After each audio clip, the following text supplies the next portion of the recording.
You're listening to the N2K Space Network.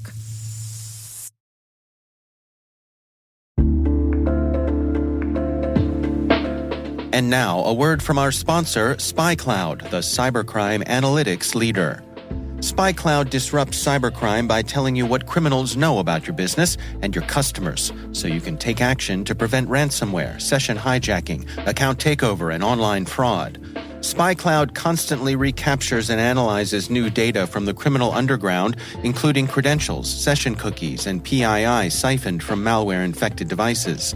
With knowledge of the specific exposed data criminals have in hand from InfoStealer malware on managed and unmanaged devices, security teams can respond with a more efficient and effective process called post-infection remediation that fits seamlessly into existing incident response frameworks.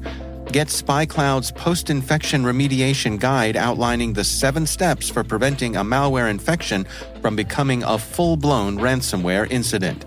Visit spycloud.com/cyberwire. That's spycloud.com/cyberwire. And we thank SpyCloud for sponsoring our show.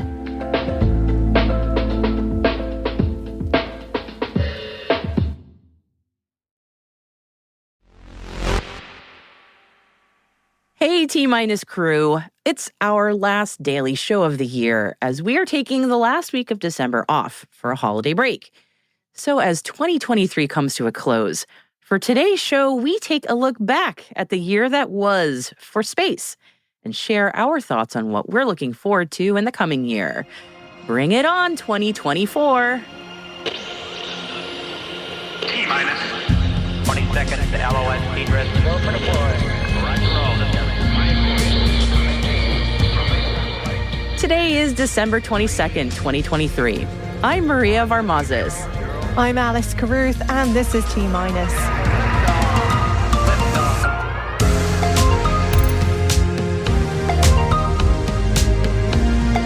The White House releases its new space framework. Firefly Aerospace launches its Fly the Lightning mission. Mangata Networks partners with Microsoft to develop an AI-enabled edge cloud product connected via satellite. And N2K Vice President Brandon Karff will be joining the two of us for the second part of the show as we round up the best of space activities we saw over the last 12 months and look at what we think will be the big developments in space in 2024.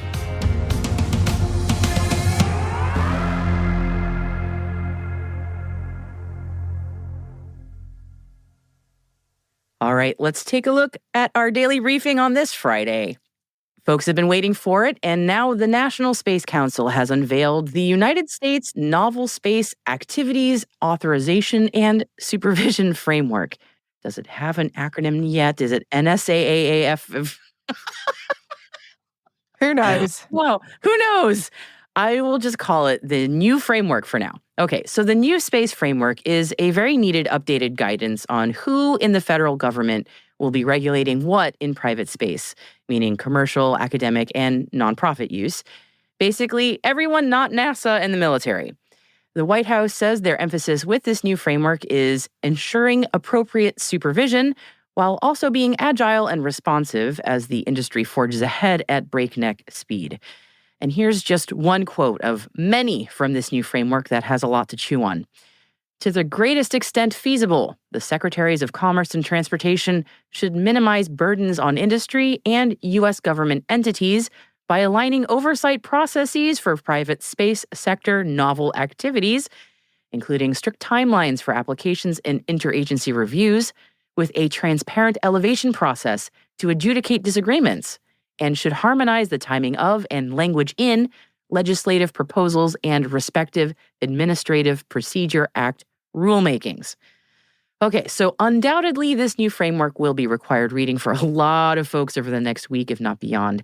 And as we all start ramping back up in the new year, and as U.S. legislators return to work, we'll have a clearer picture of the potential impacts this new framework will have on the commercial space industry. And staying with that commercial space industry, a huge congratulations to Firefly Aerospace, who closed out the year with a successful launch of their Alpha FLTA-004 mission. The rocket had a dedicated mission called Fly the Lightning to launch Lockheed Martin's Electronically Steerable Antenna Demonstrator payload. The payload was integrated into a Terran Orbital Nebula small satellite bus and is expected to calibrate and be ready for operation in much less time than traditional on-orbit sensors, demonstrating the delivery of rapid capabilities to US warfighters stationed across the globe. And in addition, congrats must go to the team at NASA Spaceflight who provided the live stream for Firefly and did a phenomenal job. They absolutely did. Satellite communications company Mangata Networks has announced a new partnership with Microsoft aimed at developing an AI-enabled edge cloud product connected via satellite. This partnership represents a long-term commitment between Mangata Networks and Microsoft, marking the beginning of a sustained collaborative journey aimed at continuously advancing cloud technology through innovative satellite connectivity. The pilot phase of the planned product, called Azure, is scheduled to commence in the late second quarter of 2024, ahead of Mangata's planned constellation launch. The US Space Development Agency has released a draft solicitation for the Proliferated Warfighter Space Architecture, known as PWSA, Futures Program, or PFP, Ground Segment Integration, also referred to as PGI. They do love an abbreviation in the US military. The vision of the Futures Program is to provide a mechanism for the demonstration of new technical capabilities. The ground segment integration will provide a common, enduring ground infrastructure and resources to minimize cost and complexity for space vehicle demonstrations and experimentation programs. This solicitation will include all activities required for the development, program management, systems engineering, integration, and operations and maintenance of the PGI. And we've added a link to the solicitation in our show notes. The ISS has been shedding some weight ahead of the holiday overindulgence. If only it was that easy for us. Oh. SpaceX's Dragon capsule undocked from the International Space Station on Thursday from the station's Harmony module. At the time of undocking, the station was flying at an altitude of about 260 miles southwest of Chile. After re-entering Earth's atmosphere, the spacecraft will make a parachute-assisted splashdown off the coast of Florida today. And Northrop Grumman's Cygnus spacecraft was released from the ISS's Unity module earlier today. At the time of release, the station was flying at about 260 miles over the Atlantic Ocean.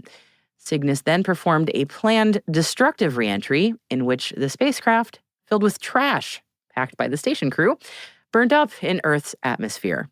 I bet that made a pretty sight. I always wondered that. I'm like, they don't show any videos of these things. Elliot, you can cut pretty all my trash burning up. Yeah, pretty trash. Pretty trash. Just a thought. The IAAA Computer Society has announced its Technology Predictions Report for 2023, featuring the top 19 technological advancements and trends anticipated to shape the industry this year and beyond. The annual report provides a comprehensive analysis of each technology's predicted success, the potential impact on humanity, predicted maturity, and predicted market adoption, and includes horizons for commercial adoption opportunities for academia, governments, professional organizations, and industry. Among the technologies recognized were space information technology and communication and sustainable space manufacturing.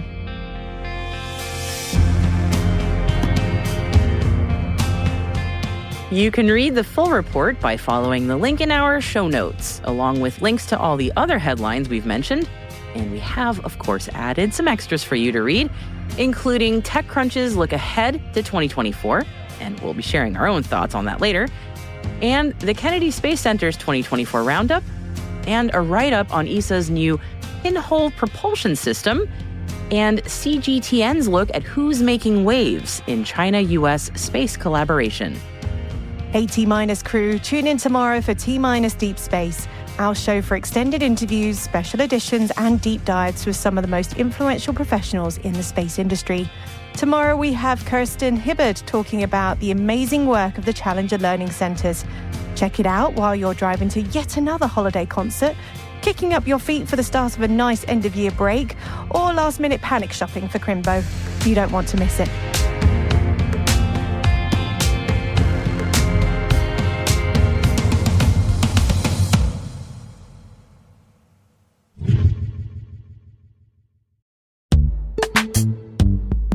This episode is brought to you by Palo Alto Networks, the leader in cybersecurity, As AI-driven attacks increase, organizations can't afford to have network security that's stuck in the past.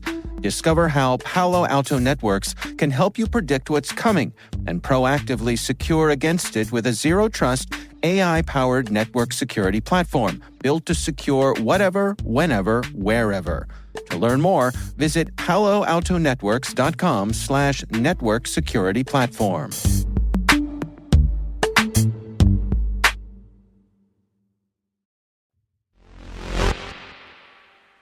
And since it's our last daily show of the year today, we're doing our year-end roundup and 2024 look ahead.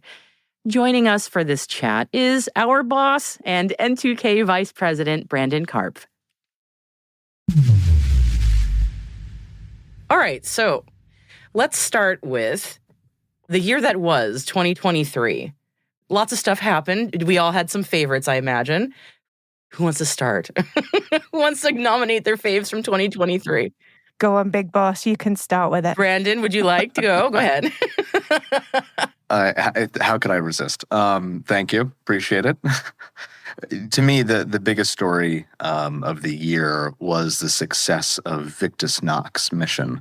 So as a review, this was a U.S. Space Force mission looking at their responsive launch capabilities. So they had contracted with Millennium Space for a satellite bus and Firefly Aerospace for the launch services. And the whole idea of the mission is how quickly you could get from notification from the Space Force to fully launch integration for a satellite bus on top of a rocket to actually launching into orbit to fully operational satellite in orbit. And they tested it for the first time in September. And it was, or I guess, end of August, early September. And it was just a resounding success. That's a very good nomination for Best of 2023. I think that's a kudos. That's a very good one. Because that was fast. How fast did they turn that around? Like 24, 48 hours? Well, yeah. So, I mean, it was two components, right? It was first notification to Millennium to transport the satellite itself to the launch provider. And so that between notification, prepping the satellite for transportation, and actually getting it to the launch pad was 58 hours, which is incredible. It is pretty impressive. Yeah, it was. I believe I don't have the exact number here, but I believe it was over 100 miles to like 120 something miles transportation, maybe 160. But either way, I mean, 58 hours from notification to moving the satellite to the launch pad, and then once it was at the launch pad, it was 27 hours between then and launch. So integrating the satellite on top of the rocket, to actually achieving a launch window, to getting the thing launched. I mean, it was just blazing fast. So I guess we'll see if they do it again this year in 2024. I'm going to be curious to see if that happens. Certainly hope so. Hope to see another, test case. This capability really matters. All right. I mean, the entire government, military is reliant on satellite services today. Everything that all four services do, Space Force, of course, supports, but Space Force also needs the ability to support in a denied environment. So you think about all the satellites required to operate the joint force across the military. This provides a backstop in case something happens to the satellites that are being relied upon. Yeah, it is truly amazing. All right, that's a great nomination. So good one. All right, Alice, you're next. What's your nomination for 2023? So I had to go international, didn't I? It's Chandrayaan-3. I think what India managed to do with that lunar landing mission was just incredible. The cost of it was really impressive, what they were able to do on such a minimal budget. And the fact that they did do a soft landing. Now, obviously, it didn't quite succeed. They did lose the signal after the first lunar night, which is they were expecting that. So I like to say that, that's exactly what their mission objective was supposed to be anyway. But the fact that it's still going. So Chandrayaan-3 is multiple components. It's the lander module, the propulsion module, and then the rover. And that propulsion module has been brought back to Earth's orbit. So even though the mission went up in August and it took a while to get up to the moon and do lunar orbit, they then brought it back down to the Earth and it's still working. To me, that's the mission that just keeps giving. They learned from Chandrayaan-2 turn that around so fast, and then to have the success they had this year, that was such a thrilling moment to watch too. Just to see that success and everyone celebrating, it was really beautiful. I loved that. That was a great moment. I think so too, and such a great way of showing that space is more than just the US. We're all guilty of it. The US has obviously been a leader in space for such a long time, but there's so much going on around the world, and I think all of a sudden we were paying attention to what was happening in Asia, and then Europe as well. So it's exciting to see that this development isn't just a one country thing now. That we have another country that's now a superpower that's able to go to the moon. That's a huge accomplishment. And not just go to the moon, but also do it way more cost effectively than any other nation that's ever done it before. I mean, to me, yes, the science has been incredible. The operations have been incredible. What they've been able to do with the bus after the mission was technically complete, incredible. I mean, really impressive work from ISRO. But to me, the most impressive thing was the cost. How much they got done per dollar, right? I mean, it's just they stretched that budget further than any space program around the world has ever been able to stretch a budget. And I mean, that's a lesson that can be learned by all the other nations, spacefaring nations. Yeah, NASA, pay attention. Yeah, for real. The meme that was sort of going around about that was that it was cheaper than Christopher Nolan's movie Interstellar. Was it just sort of encapsulated that so well. Like, it's cheaper than a movie to actually go to the moon. So well done, ISRO. That's not a small deal either. So go on then, Maria. What's your nomination? All right, you knew I was going to be basic, so I'm going to be real basic. And I'm just psyched about Starship. Can I be excited about that? Of course. It's like, I'm not an Elon Musk fangirl, but SpaceX's Starship is genuinely super exciting. The 2 tests they had this year were probably the only events I can think of, aside from ISRO's landing on the moon, that broke through sort of the space nerd bubble into sort of the general public being excited about something that's going on in space. And to me, that is a bit of my litmus test of if, like, the normies are really excited about space. What kind of events are people taking their kids out of school to go watch? And it's the Starship launch. How that played out in the more mainstream press about, but it didn't quite succeed, so this is a total boondoggle. That's a shame, and I hope that we can help correct that narrative. But I think it's just amazing to see how much they've learned with each test flight and how far they've gotten. And we all know the potential for Starship, once it gets up and running, is going to be amazing. And it's been so thrilling to watch that go. So, I mean, it's basic, but dang, Starship for me is my easy win. It's not basic, though. We all know that when it is operational, it's going to change the industry. I mean, at the moment, they're taking up like 20 to 25 satellites at a time. This is going to go up to 200 satellites at a time. I mean, what a huge difference that's going to make to the industry. So, yeah, no, I don't think it's basic. I really do think it's the obvious one. And one of us had to pick it. So I'm glad you did, Maria. I'll own it. I'm just going to I'll be basic. It's fine.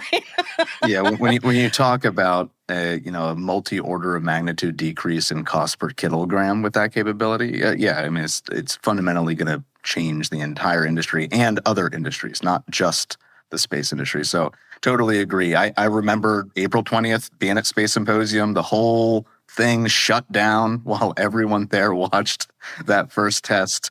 You could hear a pin drop while everyone was just watching that. So totally agree. That is without a doubt one of the top stories from the year.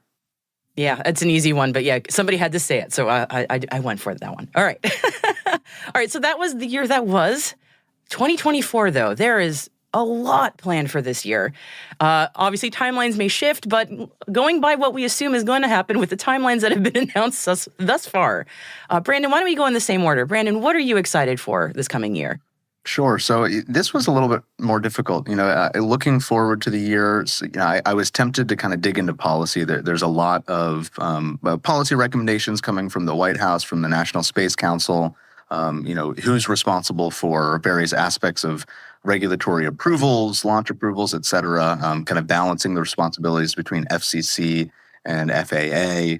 But at the end of the day, I went back to my home, the thing I'm most comfortable with, and it's military space is what That's legit to see. And basically what I'm interested in looking and hearing more about was Just this past November, the Space Development Agency, for the first time, tested what's called Link 16 connectivity directly from low Earth orbit. And it might seem a little niche, it might seem not that important, but I want to kind of describe to the audience why this is so important, why this is such a big deal.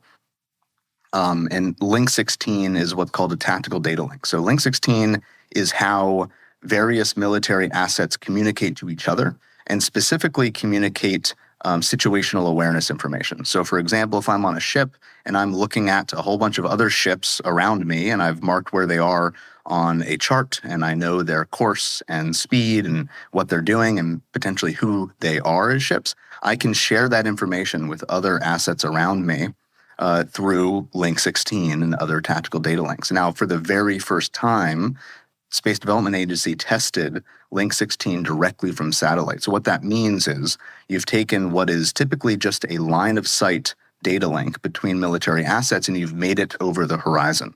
And the other unique thing about tactical data links like Link 16 in particular is that it is targeting quality data.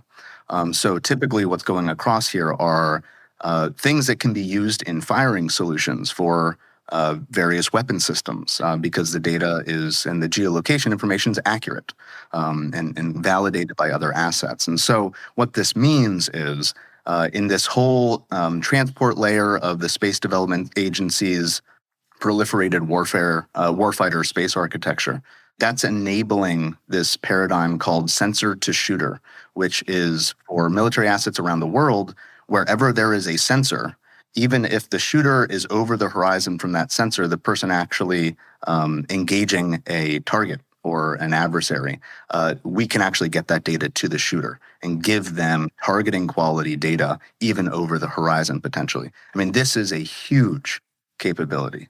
Once this is demonstrated beyond just the test case, but actually becomes a standard part of military operations, this is going to change the game and really put pressure on our adversaries. The other important thing with Link 16 is it's a coalition data link. So our coalition partners in NATO, Japan, they all use these. All the Five Eyes nations, whether it's Australia, UK, Canada, they all use tactical data links like Link 16. And so this is really creating an incredible capability for our warfighters that over the next year, we should see them testing even more and really validating the use cases in real military exercises, which should be fantastic capability for the warfighter. That's a great nomination, honestly. That is a game changer.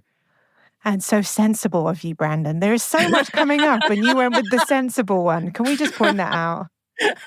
That's a good one too. I mean, as military space goes, eventually everything else follows too. So I'm always like, that's cool. I wonder how else we can use something like that. Yeah. Totally. Yes, that is really neat. But yeah, it'll be interesting to follow the updates from that, such as we can learn them next year. So that'll be very cool. All right, Alice, what's your nomination for the coming year? Oh, it's so tough because I really want to go with the commercial lunar landers, but part of me feels like it's not going to happen. So it's awful to say, sorry. Well, it's spicy. Look, hey, look, we all know how difficult it is to get to the moon, and this is the first lot. So the chances of them making it are pretty slim, and I think they're aware of that. So I'm not trying to be spicy. I'm just being pragmatic. They're going to learn from it, and it might well be that they can go again by the end of the year, but I'm just saying that. Okay. So as that's my thought. Oh, sorry. I'm so sorry. I'm hoping I'm not wishing it ill. Not that I'm a totally, savvy investor, but I've got a whole $200 of Intuitive Machine stock. Right, Brandon. Yeah. Whole I'm $200. hoping you're wrong. Well, I think for $200, Brandon, I think I might be right. So put that aside, and I do think they're going to be great, and I think they're going to be important. I think for me, because I'm British, it's the fact that the UK has had its license this year, and it's going to start looking at doing licensing and launching from the UK. And it's not just the UK that's going to benefit from that; it's Europe. Because at the moment, the only Europe, right? Yeah, Saxiford just got their license. Obviously, they had their horizontal license in January from Cornwall. So all of a sudden, it's going to open up a whole new opportunity of launching not just from the UK, but also from Europe. And, with companies like PLD developing in Spain, obviously High Impulse in Germany that's going to be launching out of Saxford, it's not just a UK thing. It's going to really open up the market to the Europeans. So I'm super excited to start seeing launches going from my home soil. So that to me is my big 2024. And I big up to High Impulse and to Skyrora, who we have spoken to on the show, and hopefully they're going to launch this year. I hope we get a nice little chance to go out there and watch one ourselves. That would be, I'm just manifesting that into the universe. Make that happen. We would all love to go. Wouldn't that be amazing? That would be amazing, especially to check out that distillery that they have on Saxford's campus. I'd love to do that. Yeah. Yeah, Frank really promoted the distillery as much as he did their launch capabilities. I mean, I'll be there with bells on, honestly. It's very get me British of us. I can't help it. But, you've got to have a bit of a quick shot to celebrate the successes. So, I don't blame them for having a distillery on site. So, Maria, what is your selection for 2024? Are you going basic again? I am. I'm so basic. I mean, honestly, can my nomination just be the moon? Yeah. I mean, honestly, there's so much stuff going on with the moon next year, whether or not it fails. So you got all spicy on me, Alice. I'm like, that's true. Intuitive machines may or may not succeed. I mean, that's space for you. They're just one of many that are going up. There's Astrobotic as well. So, there is a lot. There's a good chance that one of them's going to make it. I bet at least one of them will. So intuitive machines, definitely. I'm fingers crossed for them. iSpace of Japan. Yeah, they're still saying that they're going to go for a late 2024, again, fingers crossed, reattempt for a soft lunar landing. So if we see a private company land on the moon in 2024, again, I'm just thinking big picture, is that going to capture people's attention? Like, oh, it's not just nation states doing moon stuff, it's also companies now. That'll be a big paradigm shift in terms of how people understand space. So that could be huge, or might not be. Maybe nobody will care. Well, I guess we'll see. But there's just so much stuff going on with the moon next year. There's also China's going to do a lunar sample return from the far side of the moon, and then Artemis 2. I mean, if it launches. I'm sorry. Oh, gosh, I'm being really spicy now. But, we all know that it's going to end up being pushed back a little bit. At the moment, it's November. It might be December. Honestly, it might be early 2025. Another Christmas launch for Artemis. Another Christmas launch, maybe. It could be, but they're still saying 2024. So technically, we're just going for that. Yeah, I know it's basic, but I mean, Artemis 2. Yeah, no, it will be amazing to have, a first woman to actually leave low Earth orbit as well, Big up just the ladies returning on that one. humans to the orbit of the moon after all these decades. I mean, that has never happened in my lifetime, in any of our lifetimes. So just putting that out there, like that's huge. It is huge. So Moon Stuff 2024. Moon Stuff 2024. That's going to be my T-shirt that I'll be wearing in January. Moon Stuff 2024. Somebody needs to make that for you. We can wear it to Space Symposium. Moon Stuff 2024. It just covers everything. Yeah. Put in your pre-orders now at space.n2k.com. It's our merch. Moon Stuff 2024. Well, Brandon and Alice, thank you so much for your look back and look ahead. Happy New Year. It's been a blast, and we'll see you next year. See you next year.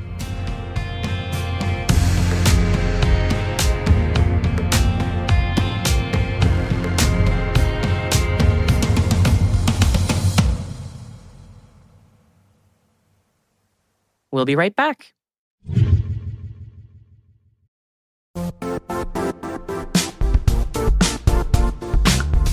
Now, a word from our sponsor, the Johns Hopkins University Information Security Institute, currently seeking qualified applicants for its innovative Master of Science in Security Informatics degree program. Study alongside world-class interdisciplinary experts and gain unparalleled educational, research, and professional experience in information security and assurance. Interested U.S. citizens should consider the National Science Foundation's CyberCore Scholarship for Service program, which covers tuition and a $6,000 annual professional development allowance, as well as providing a $37,000 additional annual stipend. Apply for the scholarship and the fall semester by March 1st. Learn more at cs.jhu.edu/MSSI.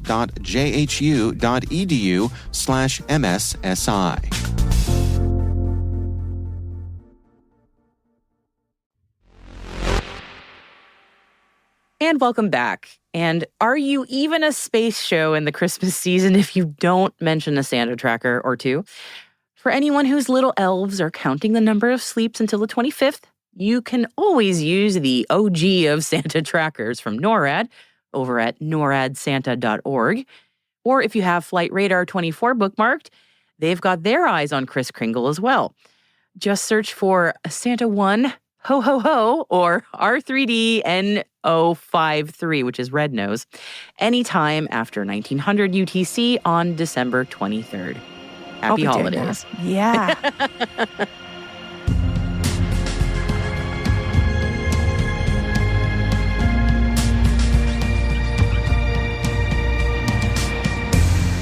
For additional resources from today's report, check out our show notes at space.n2k.com. Now, next week, we will be publishing some of our radio shows that feature collections of the best interviews that we've had since we launched in April, so do join us for that. And we'd love to know what you think of this podcast. You can email us at space@n2k.com or submit the survey in the show notes. Your feedback ensures we deliver the information that keeps you a step ahead in the rapidly changing space industry. We're privileged that N2K and podcasts like ours are part of the daily routine of many of the most influential leaders and operators in the public and private sector, from the Fortune 500 to many of the world's preeminent intelligence and law enforcement agencies. N2K's Strategic Workforce Intelligence optimizes the value of your biggest investment, your people. We make you smarter about your team while making your team smarter. Learn more at n2k.com. This episode was produced by Alice Carruth, mixing by Elliot Peltzman and Trey Hester, with original music and sound design by Elliot Peltzman.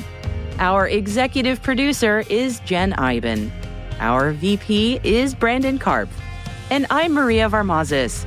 Thank you for listening. Have a wonderful holiday season and all of our best wishes in the new year. Health and happiness to you and yours from me, Ad Astra, and see you in 2024.